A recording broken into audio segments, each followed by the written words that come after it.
किचनमध्ये नमस्ते. मी बनवते भाजी. तर इथे आहे ना हे मूग आहे, त्या मुगानं आहे ना घरच्या घरी मोर आणलेले आहेत. भरपूर माझ्या रेसिपी आहेत यूट्यूबवर. तर इथे वजनाने आहेत ना 250 ग्राम आहेत. गॅसवर कढई ठेवलेली आहे, त्याच्यामध्ये 1 चमचा तेल टाकलेलं आहे. तेल गरम झाल्यानंतर जिरं टाकायचं. जिरं छान असं तरतळलं पाहिजे.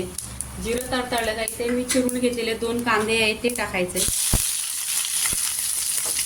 इथे फ्रेश कढीपत्ता टाकायचा. छान असं गोल्डन कलर करून घ्यायचा कांद्याचा. कांदा गोल्डन कलर झालेला आहे. इथे आहे ना 2 टोमॅटो घेतलेले आहेत. इथे आहे ना नमक टाकायचं, म्हणजे आहे ना टोमॅटो सॉफ्ट होतो. छान असं तेलावर परतून घ्यायचा.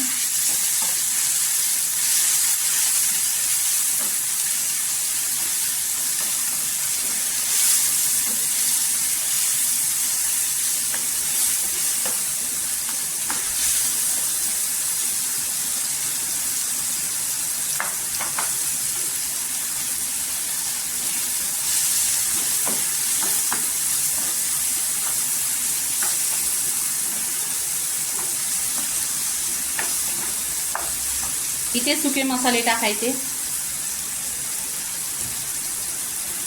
या भाजीला कोणताही मसाल्याचा वाटण नाही आहे. खूप 5 मिनिटात होते आणि लवकर होते आणि खूप टेस्टी होते. घाटी मसाला 1 चमचा, गरम मसाला अर्धी चमचा, काला मसाला अर्धी चमचा, काश्मीरी लाल मिरची पावडर अर्धी चमचा, बडीशेप पावडर अर्धी चमचा, धना पावडर पाव चमचा आणि हळदी पावडर पाव चमचा. हे सगळे सुके मसाले आहेत ते तेलावर परतून घ्यायचं.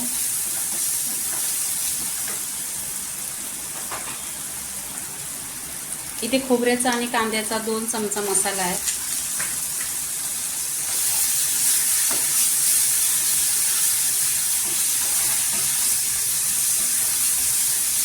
तेलावर आहे ना परतून घ्यायचं, एकजीव करून घ्यायचं.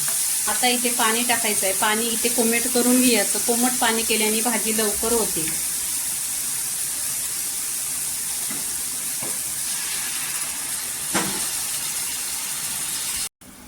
इथे रस्स्याला छान अशी उकळी आलेली आहे. तर इथे भाजी टाकायची. मोर आलेली आहे, मूग आहेत, इथे 2 ते 3 बटाटी आहेत.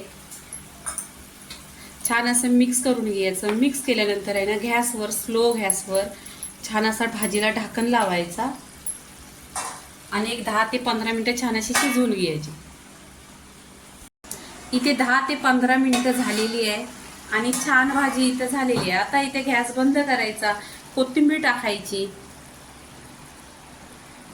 कोथिंबीर टाकल्यानंतर छान इथे मिक्स करून घ्यायचा आणि ही भाजी आहे ना भाताबरोबर 1 नंबर लागते. गरम गरम भात आणि भाजी. तर इथे मुगाची भाजी पूर्णपणे रेसिपी झालेली आहे. लाईक करा, शेअर करा, सबस्क्राईब करा आणि नेहमीच खात राहा. धन्यवाद.